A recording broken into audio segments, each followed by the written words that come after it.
For the good, I'm going to select an RPO that the Wolverines ran at the very start of the second quarter. Good play call and execution here is against the Knights man one look.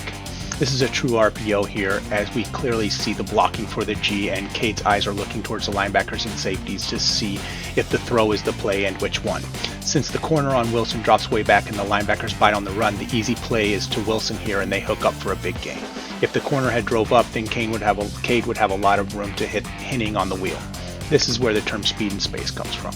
It's not every play, but they like to get the offense in situations like this where you have a speedy Wilson with lots of room around him to make things happen.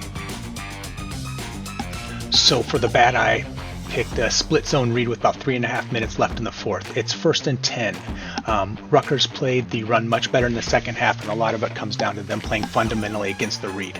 But a lot of it also comes down with not making Rutgers pay for swarming the read. I'll get back to that later. Here, the numbers are off, and it's because Rutgers played downhill against the run and did not respect play action. Michigan has 5 blockers and 2 in the backfield, counting Cade.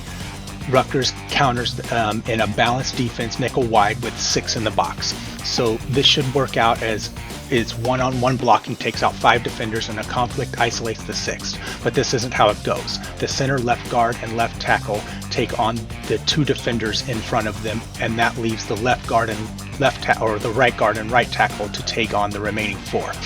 Because the conflict defender stays in good position, he can make a play on both the quarterback and the running back and is not removed from the play, and the linebackers also stay in good position, allowing them to make plays on either option.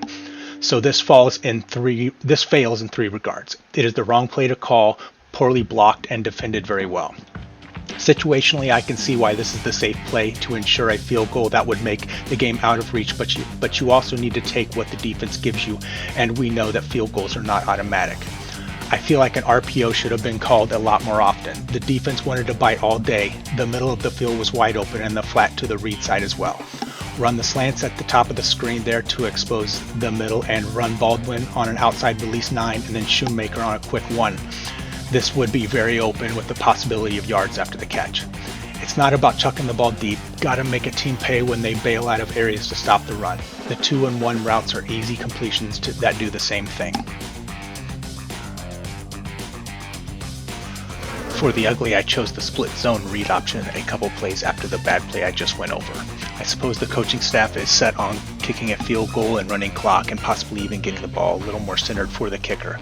But call a different play. Rutgers is not fooled and knows how to handle this play. Anyway, Michigan is in 11 personnel with 6 blockers and 2 in the backfield, and Rutgers is up with 7 in the box. Not terrible numbers, but for this to work, the conflict player needs to be isolated out of the play.